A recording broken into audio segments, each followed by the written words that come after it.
ఈరోజు కూడా దేవుని మాటల్లో కొన్ని మాటలు, ఓకే, ఈరోజు కూడా కొన్ని మాటలు మనము ధ్యానించుకుందాము. మన ఆత్మీయ జీవితానికి సంబంధించిన కొన్ని మాటల్ని ఈరోజు మనం ధ్యానించుకుందాం. ఓకే, సో మత్తయి సువార్త 3వ అధ్యాయము 13 నుంచి, ఓకే, 13 నుంచి 17 వరకు ఈరోజు మనము ధ్యానిస్తాం. ఓకే, మత్తయి సువార్త 3వ అధ్యాయము 13 నుంచి 17 వరకు మనము వాక్యాన్ని ధ్యానించుకుందాం. ఓకే, సో ఇక్కడ ఈ విధంగా రాయబడింది. ఆ సమయమున యోహాను చేత బాప్తిసం పొందుటకు యేసు గలిలయ నుండి యోర్దాను దగ్గరనున్న అతని యొద్దకు వచ్చెను. అంటే ఈ వాక్యంలో మనం ఆలోచిస్తే యేసుక్రీస్తు వారు, ఓకే, యేసుక్రీస్తు వారు బాప్తిసం పొందడానికి యోర్దాన్ దగ్గరికి, అనగా యోర్దాన్ దగ్గర యోహాన్ గారు బాప్తిసం ఇస్తున్నారు. సో బాప్తిసం తీసుకోవటానికి యేసుక్రీస్తు వారు యోహాన్ దగ్గరకు వచ్చారు. ఓకే, బాప్తిసం తీసుకోవడానికి యోహాన్ దగ్గరికి వచ్చారు. సో ఇక్కడ మనం కొన్ని విషయాలు ఆలోచించాలి. ఏంటంటే అసలు యేసుక్రీస్తు బాప్తిసం ఎందుకు తీసుకున్నాడు, యేసుక్రీస్తే ఎందుకు బాప్తిసం తీసుకోవాల్సిన అవసరం వచ్చింది? ఆయన దేవుడు కదా, ఆయనకు బాప్తిసం అవసరం లేదు కదా, ఆయనకు మారు మనసు అవసరం లేదు కదా, ఓకే, ఆయన పాపం కూడా చేయలేదు కదా, మళ్ళీ యేసుక్రీస్తు ఎందుకు తీసుకోవాలి? ఎందుకంటే ఈరోజు చాలా మంది కూడా, ఇతరులు కూడా, అంటే క్రైస్తవులు కాని వారు కూడా చాలా మంది ప్రశ్నిస్తూ ఉంటారు. ఏంటంటే యేసుక్రీస్తు బాప్తిసం ఎందుకు తీసుకున్నాడు, బాప్తిసం ఎందుకోసం తీసుకుంటారు, పాప క్షమాపణ నిమిత్తం తీసుకుంటారు కదా, పాపాలు చేసి తీసుకుంటారు కదా అని, యేసుక్రీస్తు కూడా ఏదైనా తప్పు చేశాడని చాలా మంది బయట వారు కూడా ప్రశ్నిస్తుంటారు. ఓకే, బయట వాళ్ళు కూడా ప్రశ్నిస్తుంటారు. సో బయటి వారు వాళ్ళు ప్రశ్నించినా పర్వాలేదు, కానీ మనం ఏంటంటే వాక్యంలో ఉన్న ముఖ్య విషయాలను, లేకపోతే అందులో ఉన్న గూఢార్థాలను మనం తెలుసుకోవడానికి ట్రై చేయాలి. యేసుక్రీస్తు ఎందుకు బాప్తిసం తీసుకున్నాడు, దేనికోసం తీసుకున్నాడు, మనము ఏం చేయాలని ఈ విషయాన్ని మనం ఆలోచిస్తాం. సో ఈ వచనంలో అయితే మనం చూస్తాము, యేసుక్రీస్తు వారు బాప్తిసం తీసుకోవడానికి యోహాన్ దగ్గరికి వచ్చారు. ఓకే, యోహాన్ దగ్గరకు వచ్చారు. అప్పుడు ఏం జరిగిందంటే, ఇంకా ముందు కొన్ని వచనాలు చదువుకుందాము. అందుకు యోహాను, నేను నీ చేత బాప్తిసం పొందవలసిన వాడై ఉండగా నీవు నా యొద్దకు వచ్చుచున్నావా అని ఆయనను వివరింప జూచెను గాని, యేసు ఇప్పటికి కానిమ్ము, నీతి యావత్తు ఇలాగూ నెరవేర్చుట మనకు తగినదని అతనికి ఉత్తరం ఇచ్చాను. గనుక అతడు అలాగూ కానిచ్చాను. అంటే ఈ యోహాన్ గారు ఏం చేశారంటే కొంచెం ఆశ్చర్యపోయాడు. ఏమని ఆశ్చర్యపోయాడంటే, నేను నీతో బాప్తిసం తీసుకోవాలా కానీ నువ్వే నా దగ్గర వచ్చావని యోహాన్ గారు ఏం చేశారంటే ఆశ్చర్యపోయాడు. ఎందుకంటే యోహాన్ గారికి యేసుక్రీస్తు ఎవరు, ఆయన ఎంత గొప్పవారు, ఓకే, ఆయన ఎంత నీతిమంతుడు, పరిశుద్ధుడు అని యోహాన్ గారికి తెలుసు.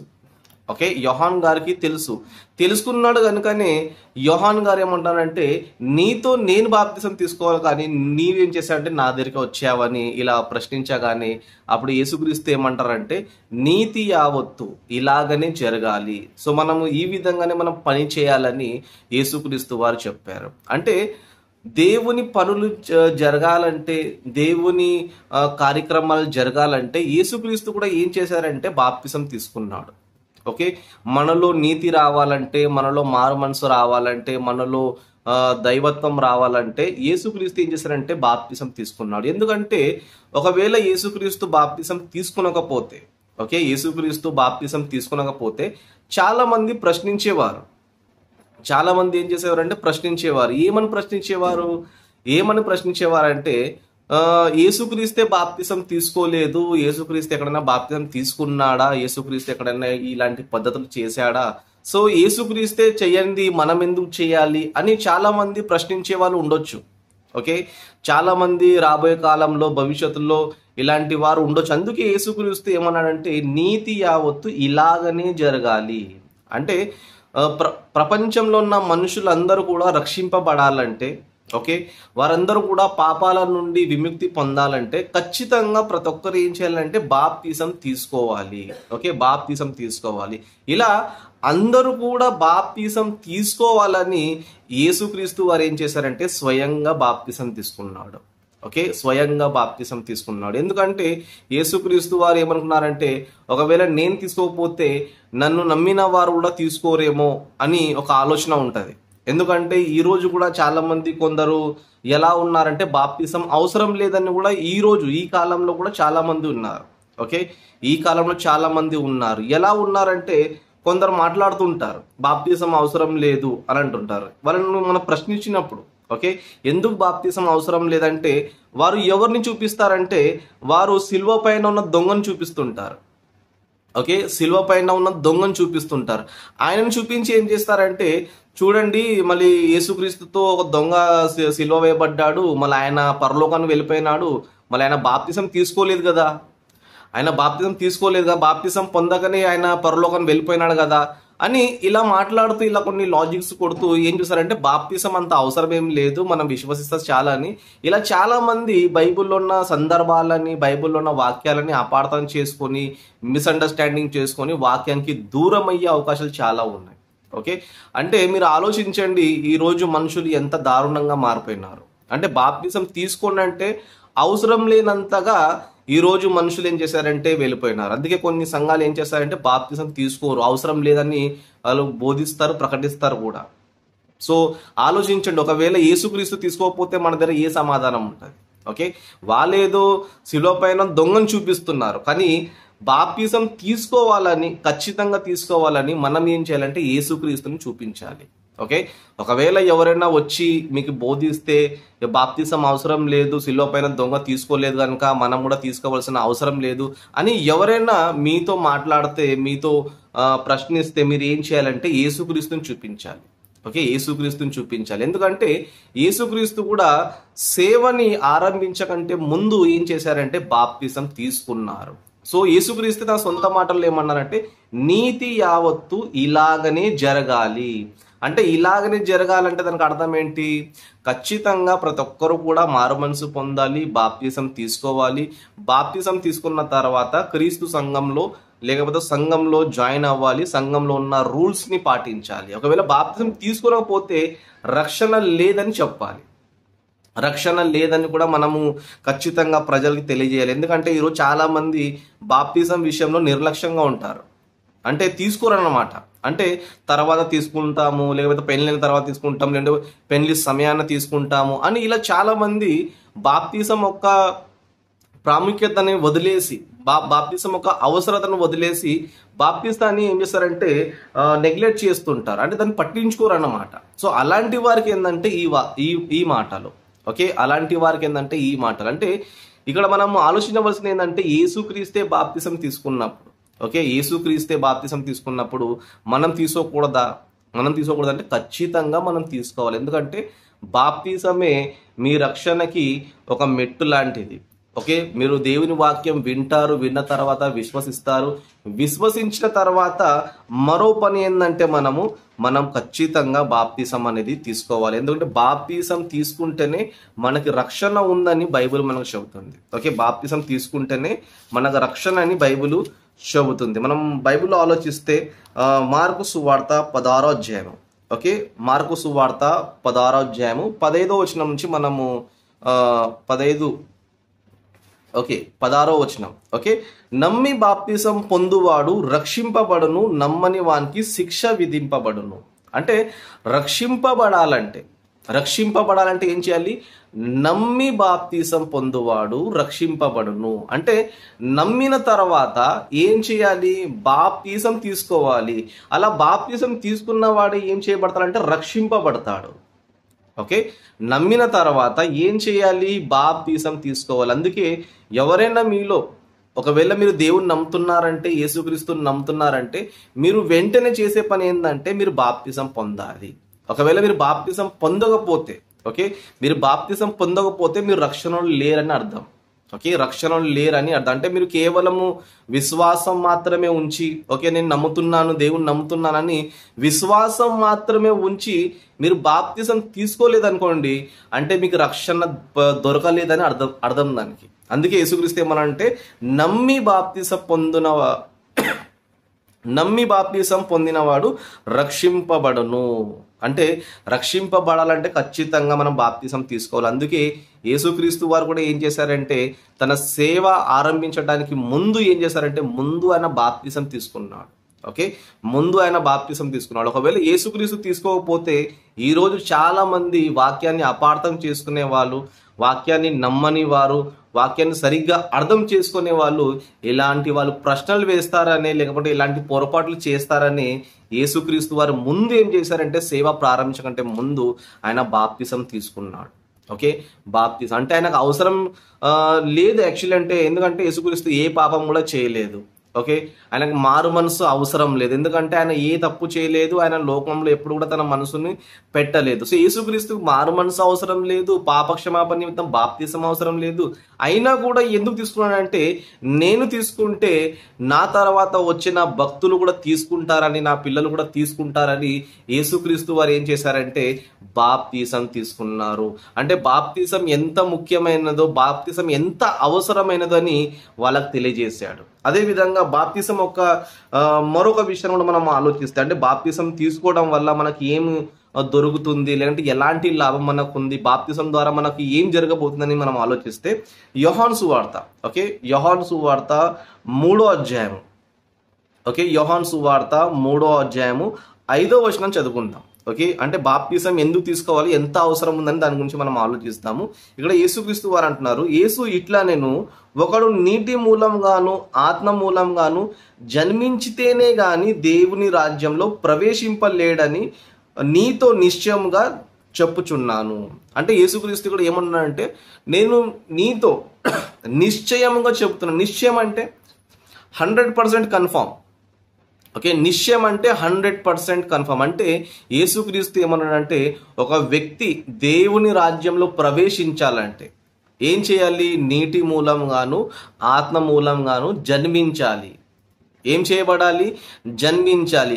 అలా ఎవరైతే జన్మిస్తారో వారు పరలోక రాజ్యంలో ప్రవేశిస్తారు. ఎవరైతే అలా జన్మించరో, బాప్తిసం తీసుకోరో, వారు పరలోక రాజ్యానికి వెళ్ళరు. ఓకే, వారు పరలోక రాజ్యానికి వెళ్ళరు. ఉదాహరణకి కొన్ని విషయాలు మీకు చెబుతాను. మీరు ఎక్కడైనా ప్రయాణం చేస్తున్నప్పుడు, ఓకే, మీరు ట్రైన్లో ట్రావెలింగ్ చేసినా, లేకపోతే ఏరోప్లేన్లో ట్రావెలింగ్ చేసినా, ఏదైనా బస్సులో మీరు ట్రావెలింగ్ చేసినా ముందు ఏం చేస్తారని టికెట్ తీసుకుంటారు. ఓకే, టికెట్ తీసుకుంటారు. టికెట్ ఒకవేళ తీసుకోకపోతే ఏం చేస్తారంటే టీసీ మధ్యలోనే దింపేస్తారు. ఓకే, అదే విధంగా మీరు ఫ్లైట్లో వెళ్ళాలంటే కూడా మీ దగ్గర టికెట్ లేకపోతే మీకు ఫ్లైట్లో ఎంట్రీ ఉండదు. అంటే మిమ్మల్ని ముందే దించేస్తారు మిమ్మల్ని. ఎందుకంటే టికెట్ ఉండాలి. అంటే మీరు ఒక ప్రాంతం నుండి మరొక ప్రాంతం వెళ్ళాలంటే, అలా మీరు వెళ్ళాలంటే మీ దగ్గర టికెట్ ఉండాలి. ఓకే, అలా టికెట్ ఉంటేనే మీరు వెళ్ళగలరు. అలాగనే పరలోకం వెళ్ళాలంటే, దేవుని రాజ్యంలో వెళ్ళాలంటే ఖచ్చితంగా భూమిలో ఉన్న ప్రతి మనిషి కూడా బాప్తిసం తీసుకోవాలి. ఓకే, ఖచ్చితంగా బాప్తిసం తీసుకోవాలి. అలా ఎవరైతే బాప్తిసం తీసుకుంటారో అలాంటి వారికి ఏం దొరుకుతుందంటే పరలోక రాజ్యంలో ప్రవేశం దొరుకుతుంది. ఓకే, అలాంటి వారికి మాత్రమే పరలోక రాజ్యంలో ప్రవేశం దొరుకుతుంది. అందుకే యేసుక్రీస్తు ఖచ్చితంగా అంటే నిశ్చయంగా చెప్పాడు ఏంటంటే ఒకడు నీటి మూలంగాను ఆత్మ మూలంగానే జన్మిస్తేనే గాని, అంటే ఆయన పరలోక రాజ్యంలో అంటే ఖచ్చితంగా బాప్తిసం తీసుకోవాలని యేసుక్రీస్తు ఇక్కడ చెబుతున్నాడు. అందుకే తన లైఫ్లో యేసుక్రీస్తు వారే ఏం చేశారంటే ఆయనకు బాప్తిసం అక్కర్లేకపోయినా, ఆయనకు అవసరం లేకపోయినా ఆయన తీసుకున్నాడు. ఎందుకు తీసుకున్నాడంటే మనము తీసుకోవాలని తీసుకున్నాడు. ఓకే, అంటే నేను చేస్తే నా తర్వాత వచ్చే ప్రజలు కూడా చేస్తారని ఆ ఉద్దేశంతో యేసుక్రీస్తు వారు ఏం చేశారంటే బాప్తిసం తీసుకున్నారు. అందుకే బాప్తిసం విషయంలో మనం అజాగ్రత్తగా ఉండకూడదు. ఓకే, నేను తర్వాత తీసుకుంటానని, లేకపోతే కొందరు ఏమనుకున్నారంటే నేను వచ్చే సంవత్సరం తీసుకుంటాను, డిసెంబర్లో తీసుకుంటాను, ఈస్టర్ డేలో తీసుకుంటాను, క్రిస్మస్ నాటి తీసుకుంటానని ఇలా చాలా మంది ఏం చేస్తున్నారంటే బాప్తిసం తీసుకోకుండా జీవిస్తున్నారు. అలాంటి వారిలో చాలా మంది ఎలాంటి వారు ఉన్నారంటే బాప్తిసం తీసుకోకుండానే చనిపోయినారు.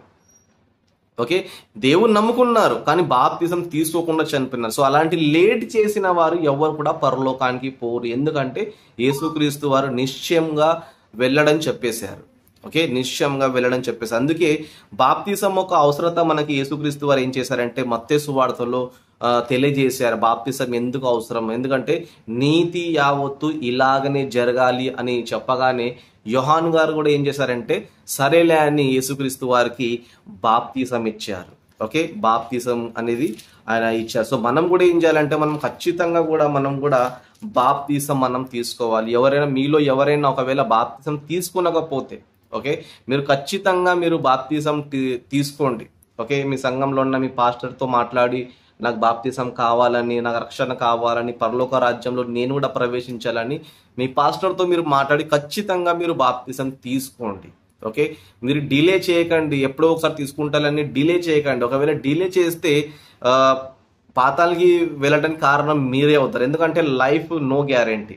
ఓకే, జీవితం ఎప్పుడు ముగిస్తుందో, ఎప్పుడు చనిపోతామో మనకు తెలియదు కనుక మనము అవకాశం ఉన్నప్పుడే మనం ఏం చేయాలంటే బాప్తిసం మనం తీసుకోవాలి. కనుక ఖచ్చితంగా మీరందరూ కూడా బాప్తిసం తీసుకునని వారు ఖచ్చితంగా మీరు తీసుకోవాలని కోరుతున్నాను. అదేవిధంగా ఇంకా కొన్ని వచనాలు మనం ఆలోచిస్తే ఓకే, 16వ వచనం, ఓకే 3:16 మత్తయి సువార్త 3:16లో అక్కడ చదివితే ఇలా రాయబడింది, యేసు బాప్తిసం పొందిన వెంటనే నీళ్ళలో నుండి ఒడ్డుకు వచ్చెను, ఇదిగో ఆకాశం తెరవబడెను, దేవుని ఆత్మ పావురం వలె దిగి అతని మీదికి వచ్చుట చూచెను. అంటే ఇక్కడ ఆలోచిస్తే యేసుక్రీస్తు బాప్తిసం తీసుకున్న తర్వాత ఓకే, బాప్తిసం తీసుకున్న తర్వాత ఆయన మీదికి ఎవరు వచ్చారంటే పరిశుద్ధాత్మ దేవుడు వచ్చాడు.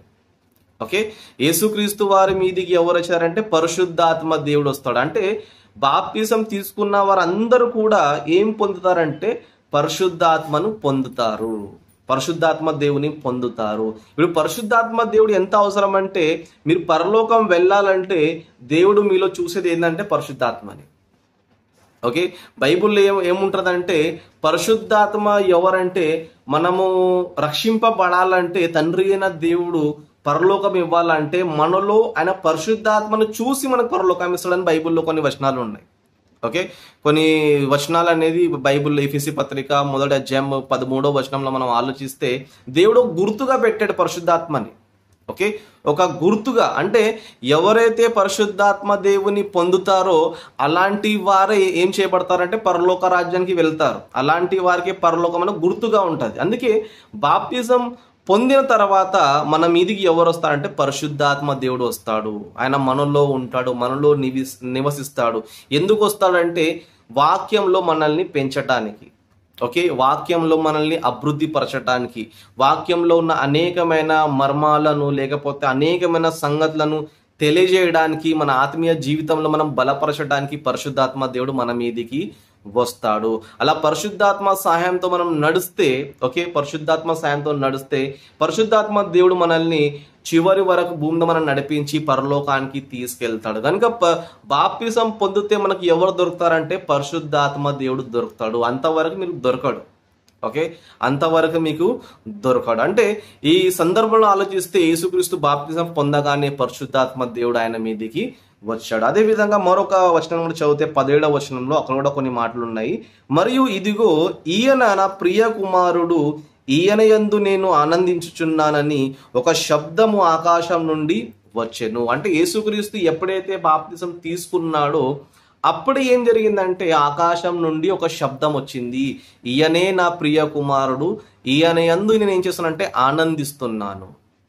ఓకే, అంటే ఈ ప్రపంచంలో మనం ఆలోచిస్తే అందరూ కూడా దేవుని కుమారులే, దేవుని పిల్లలే. కానీ అందరూ కూడా లోకంలో దేవుని వదిలేసి, అంటే ఆదాం హవ్వలు పాపం చేసిన తర్వాత వారి సంతానం కూడా పాపం చేసిన తర్వాత అందరూ కూడా దేవునికి దూరం అయిపోయారు.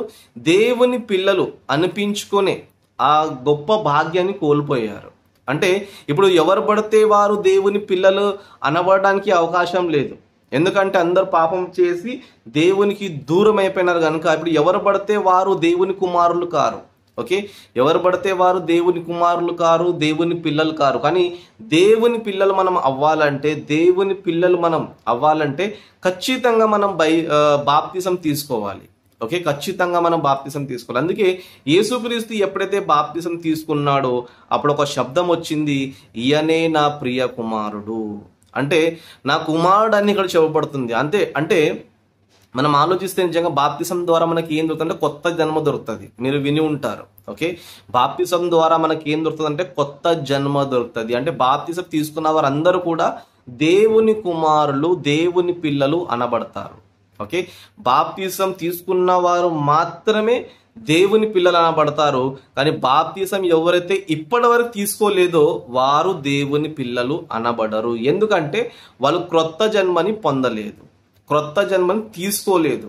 ఓకే, ఎలాగంటే మనం జనరల్గా ఆలోచిస్తే నిజంగా మనం కూడా ఓకే మనుషుల శరీర రీతిగా ఆలోచిస్తే ఎప్పుడైతే తల్లి పిల్లల్ని కంటుందో అప్పుడే అందరూ ఏం చెప్తారంటే మీరు తల్లి అయినారు, మీరు అమ్మ అయినారు, లేకపోతే మీరు నాన్న అయినారు, మీరు డాడీ అయినారు, ఇలా చెబుతూ ఉంటారు.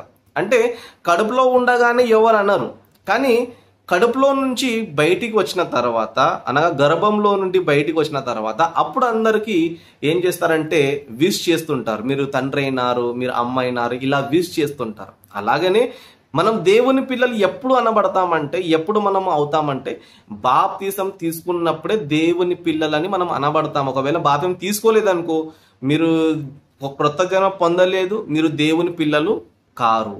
అందుకే బాప్తిసం తీసుకోవడం ద్వారా మనకి ఏం దొరుకుతుందంటే మన దేవుని పిల్లలు అనబడే మనకి మంచి అవకాశము, మంచి భాగ్యం మనకు అక్కడ దొరుకుతుంది. కనుక బాప్తిసం ఎంత ఇంపార్టెంటో, బాప్తిసం వల్ల మనకి ఎన్ని లాభాలు ఉన్నాయని ఈరోజు మనం ఈ విషయాలు ఆలోచిస్తాం. అంటే బాప్తిసం ఖచ్చితంగా తీసుకోవాలని రూల్స్, ఎందుకంటే యేసుక్రీస్తే తీసుకున్నప్పుడు మనం కూడా ఖచ్చితంగా తీసుకోవాలి. ఓకే, దొంగ వైపు చూడకండి, ఎందుకంటే దొంగకి అవకాశం లేదు కనుక తీసుకోలేదు. ఓకే, దొంగని చూపించి చాలా మంది బాప్తిసం తీసుకోరు, మురుకులు వాళ్ళు. ఎవరైతే దొంగని చూపించి బాప్తిసం తీసుకోరు వారు మురుకులు, జ్ఞానం లేరు, జ్ఞానం కాదు వాళ్ళు. ఎందుకంటే దొంగకి అవకాశం లేదు. ఒకవేళ దొంగకి అవకాశం ఉంటే దొంగ కూడా తీసుకునేవాడు. కానీ దొంగ ఎప్పుడు మారు మనసు పొందాడంటే ఆయన సేఫ్గా ఉన్నప్పుడు మారు మనసు పొందలేదు, కానీ ఆయనకి మరణ శిక్ష వేసినప్పుడు, ఓకే దొంగకి మరణ శిక్ష వేసినప్పుడు ఆయన సిలువలో ఉన్నప్పుడు అప్పుడు యేసుక్రీస్తుని చూశారు, అప్పుడు ఆయన మాటలు విన్నారు, అప్పుడు ఆయనకి మారు మనసు వచ్చింది. సో ఇప్పుడు ఆయనకు బాప్తిసం తీసుకునే అవకాశం ఉందంటే బాప్తిసం తీసుకునే అవకాశం ఆయనకి లేదు. ఓకే, లేదు కనుక ఆయన బాప్తిసం తీసుకోలేదు. కానీ దేవుడు చాలా మంచివారు.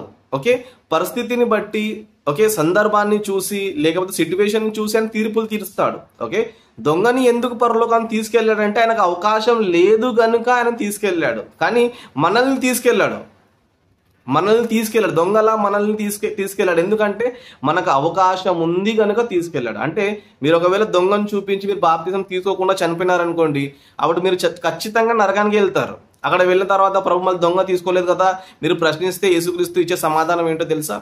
యేసుక్రీస్తు ఖచ్చితంగా చెప్తాడు ఏంటంటే దొంగకి టైం లేదు, అవకాశం లేదు గనుక ఆయన తీసుకోలేదు, కానీ మారు మనసు పొందాడు కనుక నేను ఆయనకి ఇచ్చాను. కానీ నీకు మారు మనసు పొందడానికి అవకాశం ఉంది, నీకు బాప్తిసం తీసుకోవడానికి అవకాశం ఉంది, నీకు చాలా టైం ఉంది, అయినా నువ్వు తీసుకోలేదంటే తప్పు నీది. ఓకే, యేసుక్రీస్తే బాప్తిసం తీసుకున్నప్పుడు నువ్వేం తీసుకోలేదని దేవుడు ఏం చేశాడంటే యేసుక్రీస్తుని చూపిస్తారు.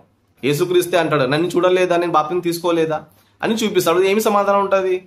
ఏమీ కూడా ఉండదు. కనుక మనం మురుకుల్లాగా ఆలోచించకుండా బాప్తిసం యొక్క ప్రాముఖ్యత లేకపోతే దాని అవసరత తెలుసుకుని ఏం చేయాలంటే వెంటనే బాప్తిసం తీసుకోవాలి. ఎందుకంటే బాప్తిసం తీసుకుంటేనే మనము దేవుని నీతిని నెరవేర్చిన వారు అవుతాము. అదేవిధంగా మనకు క్రొత్త జన్మ దొరుకుతుంది. ఓకే, క్రొత్త జన్మ దొరుకుతుంది. అదేవిధంగా మనం పరలోక రాజ్యానికి వెళ్ళటానికి అర్హులు అవుతాం. ఎందుకంటే బాప్తిసం తీసుకున్న వారే ఏమవుతారంటే పరలోక రాజ్యంలో ప్రవేశించటానికి వాళ్ళకి అవకాశము ఉంటుంది. అలాగే బాప్తిసం తీసుకున్న వారికి మాత్రమే రక్షణ. ఓకే, పాపముల నుండి రక్షణ, ఓకే నరకం నుండి రక్షణ బాప్తిసం తీసుకున్న వారికి మాత్రమే. అదేవిధంగా బాప్తిసం తీసుకుంటేనే పరిశుద్ధాత్మ దేవుడు మన మీదికి లేకపోతే మనలోకి వస్తాడు. అదేవిధంగా మనం దేవుని పిల్లలు అనబడతాము. ఓకే, దేవుని పిల్లలు అనబడతాం. కనుక బాప్తిసం ద్వారా ఎన్ని లాభాలు ఉన్నాయి కనుక మనము ఈ విషయాలను ఫాలో అవ్వాలి. నాకు తెలిసి మీలో చాలా మంది బాప్తిసం తీసుకున్నారు, కానీ ఈ మెసేజ్ని మీరు ఖచ్చితంగా ఇంకా ఎవరైతే బాప్తిసం తీసుకోలేదో వారికి ఈ వీడియోని షేర్ చేయండి.